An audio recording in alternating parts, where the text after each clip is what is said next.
Hi guys, one of Nigel Farage's sycophants that appeared on the campaign to leave the European Union was invited onto the Concrete Farmers show to push an old trope about Labour and Brexit. Alice Grant here claimed that a vote for Keir Starmer is a vote to undo Brexit, as if that was a bad thing, but her framing about how it would come about is asinine to put it mildly. She claims, like many others clinging to the idea that Brexit was a good idea, that Starmer would drag Britain back in. Have a listen. Keir Starmer's not to be trusted, I don't think. No.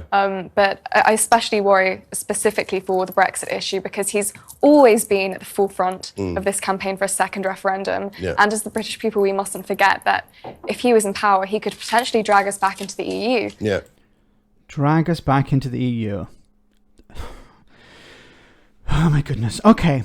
I said before there shouldn't have been a referendum. It should have happened in Parliament. Parliamentarians are paid I don't know what the time, but about £85,000 a year to understand these things. They have advisors around them to understand the impact of a particular policy. The public are not. So this was offloaded onto the public. The public didn't know what they were voting for in 2016. That's why there's been so much regret over Brexit. And people realising that the lies that they were told were lies. Now, when she talks here about dragging Britain back in, dragging the UK back into the European Union, how the hell would that work? Because it would either be part of a manifesto, so it would be put in a manifesto, people would vote for that party, or it would go through Parliament in some way. So the political party in Parliament would put it to a vote, or it would happen in a second referendum, where the people would vote. How is that dragging the UK back into the EU? So I think that should be on everyone's mind, especially in the next election, because Brexit is still, it was really hardly fought, and it's still potentially on the line. We're in a precarious position, and with there's Prime a lot of Minister. How is it? Okay, yes, in a sense, it is in a precarious position because people lied about the benefits of Brexit.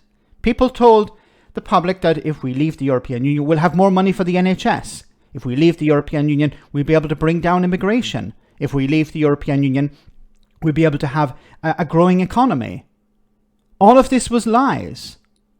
So, yes, Brexit is in a precarious position, but it's nothing to do with Keir Starmer. Powerful people in this country who would still like us to be absolutely. in the European Union. In fact, it's all the big corporations, it's all the multinational corporations, it's the mainstream media. Yeah. If we have an effectively Remainer Prime Minister, then Brexit isn't secure anymore. So at least with the Conservative Party, we know that they will still obey that mandate.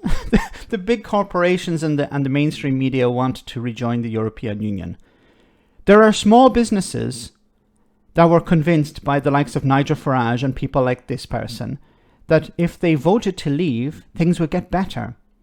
The reason that they were stagnating, the reason they were struggling at the moment is because of EU bureaucracy.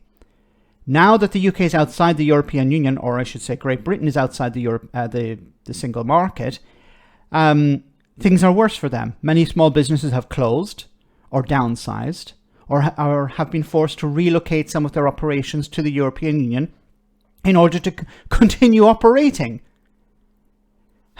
Goodness. What is between these people's ears? You say that, but I'm not even sure about them anymore. I mean, you look at Rishi Sunak sometimes, and you go, really? That's true, but you still have what do you think he's done a wrong? few of the minority. Rishi? Yeah, in terms of Brexit. I think he has. I don't think his heart's really in it. Well, he did vote for it. He did, but and I don't also, think... I mean, Cameron and Osborne offered him loads of olive branches to come and be, if he would come and be on the Stronger In campaign. And it was massively in his political interest to do that. And he said no, because he genuinely does believe in Brexit. Yeah. Believe in Brexit. We're back to this. Believe in Brexit. It doesn't matter about the reality if you believe. How is this not a cult? How is this not a religion? On a number of occasions here, you've heard somebody say, believe in Brexit. Rishi Sunak believes in Brexit. Boris Johnson believed in Brexit. Liz Truss didn't believe at the beginning, and then believes in Brexit. Just think about that for a moment. These people want you to believe in something, not actually look at the reality on the ground. Because if you believe enough, you can undo the reality. So if small businesses who are struggling to export, the NHS, which is struggling to get the workers it needs, if it believed enough, it could overcome those problems. This is what these people want you to believe. These are the people who sold the lie, who still want to sell the lie, who still want to convince people that it would be a mistake to rejoin the European Union. It would be a mistake to be part of the single market again. Now, I don't know these individuals. I don't know what their angle is. I understand some commentators are making money out of this. I understand people like Nigel Farage, it's a grift for him. I don't know whether he actually still believes in it or he ever believed in it in the first place. But once again, it's about belief. It's either a religion or these people are just making money on the back of this grift. Let me know in the comment section, guys, what you think. As always, your comments are greatly appreciated. Thanks a lot.